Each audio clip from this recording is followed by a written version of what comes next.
નમસ્કાર મિત્રો, એક નવો વિડીયોમાં આપનું સ્વાગત છે।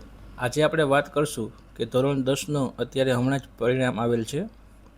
જો તેમાં કોઈ વિદ્યાર્થી અનઉત્તીર્ણ એટલે કે નાપાસ થયેલ હોય, એક વિષય, બે વિષય, ત્રણ વિષય કે તેનાથી વધારે, તો તેનું પૂરક પરીક્ષાનું ફોર્મ કઈ રીતના ભરવું તેની આજે આપણે ઓફિશિયલ નોટિફિકેશન આવી ગયેલ છે। ક્યારથી ફોર્મ ભરાશે, કઈ રીતના છે તેનું આજે આપણે સંપૂર્ણ માહિતી મેળવીશું।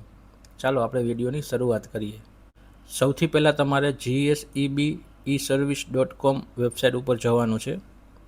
ત્યાંથી તમારે જે સૌથી પહેલાં જે નોટિફિકેશન આવેલ છે કે ધોરણ 10ની પૂરક પરીક્ષા 2026 માટે આવેદન કરવા બાબત, તેના ઉપર ક્લિક કરવાનું છે। વિદ્યાર્થી મિત્રો, તેના ઉપર તમે ક્લિક કરશો એટલે અહીં એક અખબારી યાદી આવેલ છે કે ગુજરાત માધ્યમિક ઉચ્ચતર માધ્યમિક શિક્ષણ બોર્ડ ગાંધીનગર ધોરણ 10 માધ્યમિક શાળાંત પ્રમાણપત્ર પરીક્ષા અને સંસ્કૃત પ્રથમમાં ફેબ્રુઆરી-માર્ચ 2026માં જે વિદ્યાર્થીઓ એક કે તેથી વધુ વિષયોમાં ગેરહાજર રહેલ હોય અથવા તો એક કે તેથી વધુ વિષયમાં અનુત્તીર્ણ એટલે કે નાપાસ હોવાને કારણે ગુણપત્રકમાં નીડ ઇમ્પ્રુવમેન્ટ એટલે કે સુધારણાને અવકાશ ધરાવે છે, તેવા વિદ્યાર્થીઓ વર્ષ 2026ની પૂરક પરીક્ષામાં ઉપસ્થિત થઈ શકશે અને ધોરણ 10 અને સંસ્કૃત પ્રથમની માધ્યમિક શાળા પ્રમાણપત્ર પરીક્ષા ફેબ્રુઆરી-માર્ચ 2026માં જે વિદ્યાર્થીઓ ઉત્તીર્ણ થયેલ છે પરંતુ પોતાના પરિણામને સુધારવા ઈચ્છુક છે,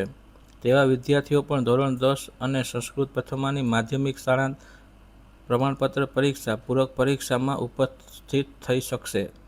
એટલે વિદ્યાર્થી મિત્રો, આનો મતલબ એવો થાય છે કે તમે ધોરણ 10માં એક કરતાં વધારે વિષયમાં જો નાપાસ થયા હો તો તમે પૂરક પરીક્ષામાં બેસી શકો છો, એટલે કે તમે ફરીથી પરીક્ષા આપી શકો છો અને તેમાં પાસ થઈ શકો છો।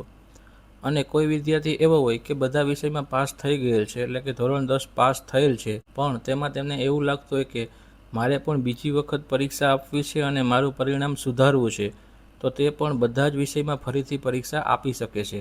પૂરક પરીક્ષા 2026 માટેનું આવેદન શાળાઓએ બોર્ડની વેબસાઇટ ઉપર GSEB.org અથવા તો SSC પૂરક GSEB.org પરથી ઓનલાઈન કરવાનો રહેશે। એટલે આ આવેદનપત્ર ફક્ત શાળા દ્વારા જ ભરવામાં આવશે। એટલે તમારે જો ફરીથી ફોર્મ ભરવું હોય તો શાળાનો સંપર્ક કરવાનો રહેશે।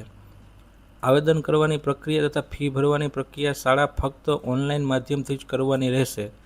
આવેદનપત્ર રૂબરૂ કે ટપાલ દ્વારા સ્વીકારવાની પદ્ધતિ અમલમાં નથી, તે ખાસ ધ્યાન રાખજો।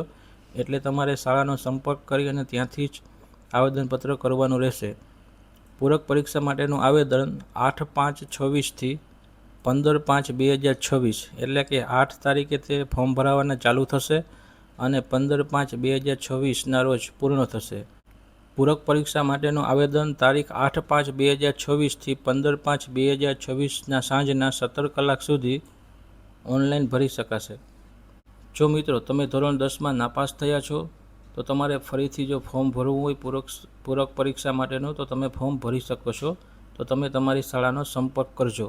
તેની છેલ્લી તારીખ છે 15/5/2026 એટલે 15/5/26 પહેલાં તમે તેમાં ફોર્મ ભરી દેજો। તો મિત્રો, આ હતો આજનો વિડીયો।